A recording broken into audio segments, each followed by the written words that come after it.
Hello, thank you so much for coming in today in this lovely 1997 spring day.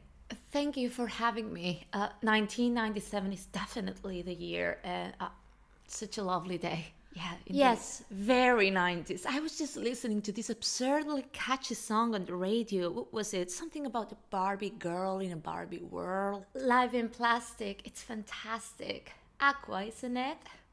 Yeah, let's hope Mattel doesn't come for them. I Can't Get Over Everybody by Backstreet Boys. Oh, Backstreet's back. All right. Hope they last forever. Why wouldn't they? Anyway, enough chit chat. Welcome. This is definitely Shueisha's weekly Shonen Jump's office, and I definitely work for them. That's very reassuring. My team has reviewed your work, and they seem to have high hopes for it. Oh, thank you. So we were thinking of granting you a publishing spot in our weekly Shonen Jump. I assume you're familiar with it. Absolutely. Captain Tsubasa, Rurouni Kenshin, such classics. It would be it would be an honor to be published alongside them. Of course, of course. JoJo's Bizarre Adventure is also our pride and joy, and we hope for Weekly Shonen Jump to be its forever home. That's an oddly specific hope to have. I don't see how that would change, but sure. Also, Yu-Gi-Oh seems to be a great recent addition, so again, I'm just very honored you're showing interest in my work. Right, your work. Let's direct our focus to that, shall we? Tell me about it. Well, I'm sure you have read my submitted chapters already. I haven't. Excuse me? Oh, but my team has, most definitely, I assume. I mean, they must have if you're here, but no, not me. You see, my time is too precious, and unsigned projects are just beneath me. So please, will you be a darling and walk me through it? Okay. Right. Well, it's a story about pirates. Pirates? I see. I do like the pirates ride in Disneyland. Well, yeah. Well, no, it's totally unrelated to that. But of course, who would base a story on a theme park ride? That would be ridiculous. So ridiculous. I do hope your pirate story makes me money, though. So, what happens in this thing? Well, the story revolves around this character named Luffy. Luffy. I can already sense the katakana in every single character's name. Well, I can't say you're wrong about that. So the story starts with a flashback a few years before the actual story begins. And we see Luffy sitting by the counter in a bar full of pirates. Extreme child negligence right away. Who's taking care of this kid? Yeah, well, I wouldn't dwell too much on that. But the thing is that the pirates are friendly pirates. They are in very good terms with Makino, who is the owner of the bar, and Luffy, who looks up to them very much and wants to join them in their adventures someday. Please tell me they don't encourage such behavior. I don't want to have to add child grooming to the list. That's not what child grooming is, I don't think. But no, regardless, no, they don't encourage it. Good. But Luffy insists he wants to join them, and in order to prove that he's a grown-up and a strong man, he grabs a knife and stabs his face, ow, with it. Well, everyone in the bar freaks out, especially Shanks, who is the captain of the crew and Luffy's role model, the groomer. Again, no, but you're starting to sound like Luffy's grandfather. So he does have a family. Where is his grandpa? Where are the social services? In the Navy, maybe. I haven't finished polishing that plotline yet. Oh, but by the way, I failed to mention that this story happens in a different world altogether. So there are things that are not uncommon or even normalized, such as child endangerment. What's next? Genocide, racism, slavery. Fuck me. I'd rather not. We're in the workplace, and I'm also very much into this character I've created. But if you had an orange wig, what even is this conversation anymore? Let's backtrack. Where were we? Face stabbing. So yeah, he does that, and then everybody freaks out, but then they laugh it off, and then some bandits barge in, breaking the door, which falls to the ground, and it stays that way, broken on the ground, until somebody comes and fixes it, which doesn't happen probably until the next day. So what are you on about? I just thought I would be very clear on that one, just in case. Okay, bandits. What happens with them? This meeting is going awfully slow. I hope that does not reflect your pacing skills. With all due respect, I grew up watching Dragon Ball, so if this ever gets animated, I don't think that it's my pacing that you should be worried about. You're looking very far into the future. Oh, let me write that down. Right. Anyway, so yeah, the bandits barge in and they ask for sake, but clearly they mean trouble. And Makino, she says she's out.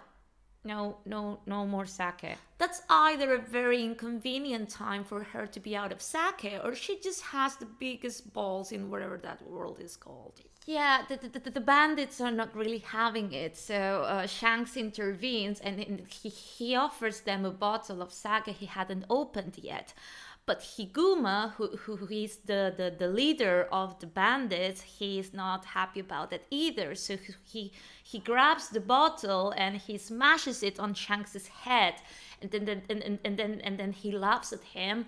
And then I guess he just gets tired of the whole thing, and they all leave through the empty space left by the broken door that is now definitely still broken on the ground. Stop it with the damn door already. And when the bandits are gone, Shanks and his crew, they just start laughing as if nothing had happened. And Luffy is angry and disappointed because Shanks didn't fight back and he made a fool of himself. And Shanks is like, it was just sake. Nobody got hurt. I don't care. But Luffy doesn't get it, and in his frustration, he just turns around and starts munching on something. Don't tell me he chokes on it and dies.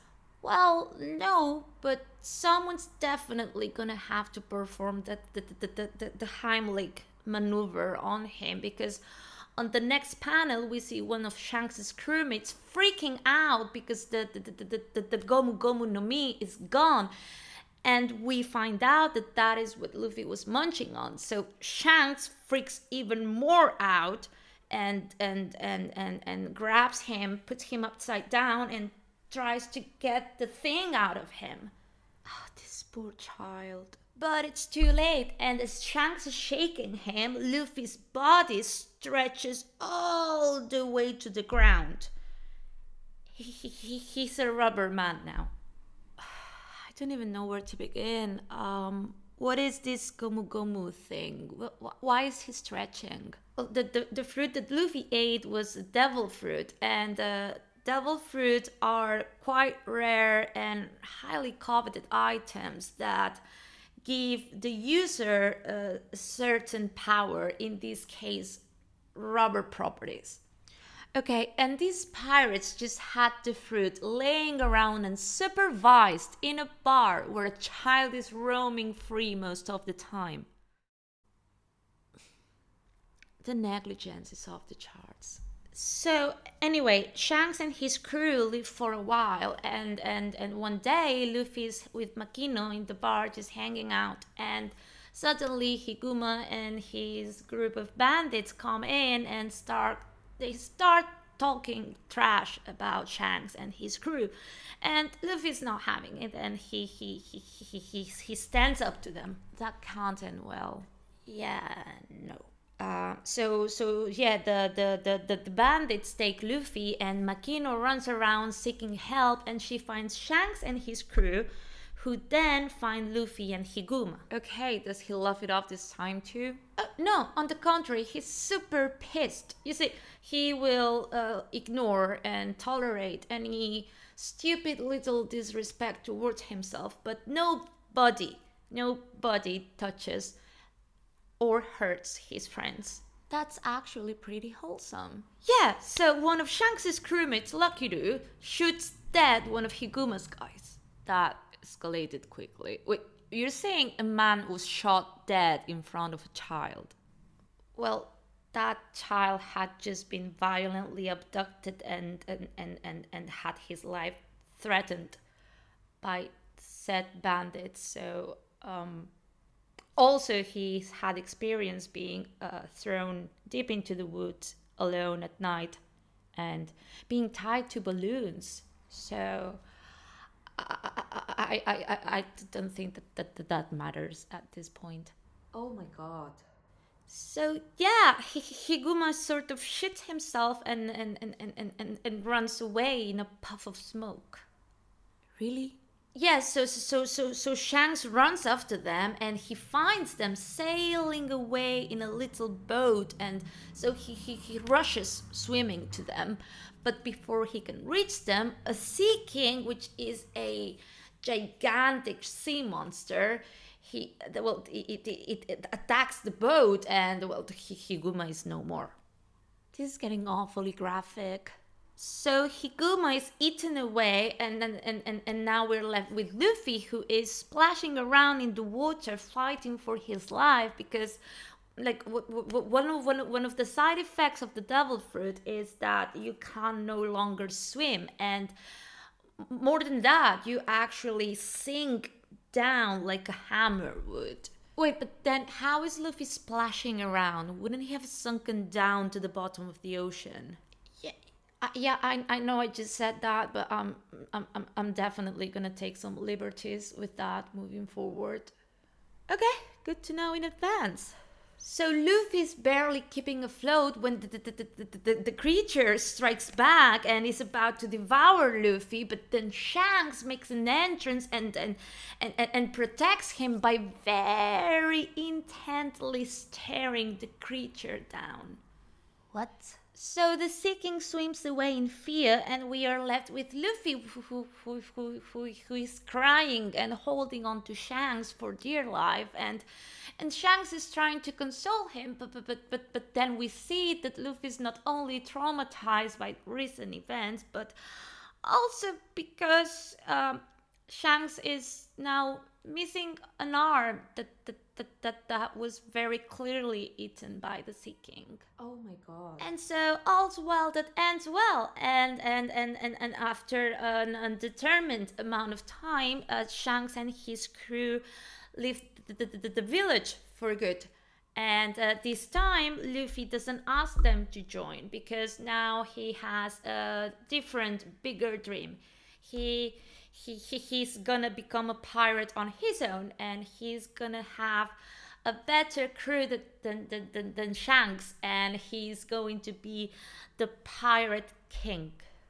There is so much repressed trauma there that kid's gonna crack one day. And so Shanks gives Luffy his very, very treasured straw hat, and they promise to meet again when Luffy becomes a great pirate. And that would be the flashback. And now we move on to present, and Luffy is 17 years old, and he is about to leave the village to pursue his dream of becoming a pirate. And so he hops on a little boat, and not far from the shore, he encounters that same Sea King that took Shanks' arm all those years ago, and he promptly knocks him down by punching him the thing in the face. And he carries on with his journey merrily because he's a big boy now. Just like that? I mean, wasn't Shanks a grown, badass adult? Couldn't he have done that too? There may or may not be an answer to that, but yeah, so Luffy's journey begins just like that, and that would be it. Okay, how did my team greenlight this? So, what do you think? A very neglected and potentially traumatized for life boy. He's neither of those things, except Rubber. He's that now. Set sail on his own in order to become the king of pirates. Okay, yeah, sure, we can work with that. I assume he's gonna need a crew for his adventure to happen. I don't know what I'm saying. So any plans for that? Right, so he will first recruit Zoro, who wants to become the greatest swordsman. Swordsman. I thought you said showman for a second. I thought it was gonna turn into a musical. Sure. What's his deal? He's found in a marine base tied to a post, and under the deal that he will be set free if he goes a month without eating anything. So human rights are not a thing in this world either. Maybe. We later find out that the deal was bullshit anyway, and he was going to be executed regardless. Oh my god. Then we will meet Usopp, who is an orphan that deals with his orphanness by screaming lies around town. And more child neglect, of course. Sure. How is lying his coping mechanism anyway? Well, his dad is actually one of Shanks' crewmates, Yasop, who left Usopp and his mom all those years ago in order to become a pirate. And then Usopp's mother got terminally ill, so Usopp would fabricate this lie all the time that there were pirates coming to town in order to cheer his mother up. And when she passed, the habit just stopped, and he keeps doing that. Then there's Nami, a thief forced to work for the pirates that killed her mother in front of her own eyes when she was a kid, and have terrorized and taken control of her hometown ever since. What is wrong with you? And finally, we have Sanji, a chef at the floating restaurant who feels indebted to the owner Zev because many years ago they were in the same shipwreck that left them stranded in a godforsaken rock for weeks and weeks on end with barely any food. Actually, Zev had to end up eating his own leg in order to survive because the little food they have, he secretly gave to Sanji. So, yeah, survivor's guilt, PTSD, starvation. I really hope this is all heavily balanced with some very well crafted comedy and happy moments, because otherwise we're just gonna be sending all our readers to therapy. They'll be fine, but sure, I can do that. Okay. I am very reluctantly giving this the final pass. So, welcome to Shueisha's weekly Shonen Jump. I am looking forward, as well as terrified, to see where this project takes us. Any plans on how long it's gonna run for?